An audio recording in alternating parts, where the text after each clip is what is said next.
In JavaScript, the string startsWith method returns if a string starts with a given substring. First, we'll need a string, so let stir equals string hello. Let's see if hello starts with he. So console.log stir.startsWith he. If we run this code, we'll see true, which means hello does start with he. StartsWith takes an optional second argument, which is the argument to start the search from.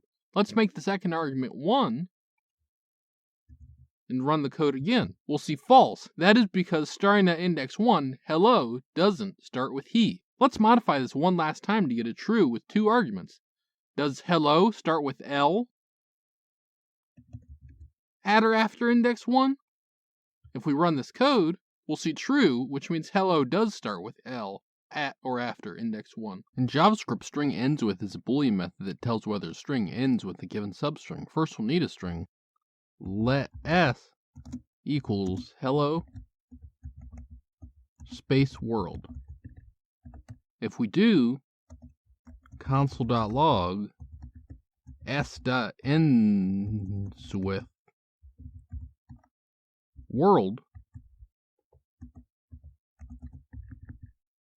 and run the code, we'll see that s does end with world. EndsWith also optionally takes in another argument, that being an index to prematurely stop the search at. Let's see if s ends with hello if we stop the search at index 6. If we run this code, we'll see false.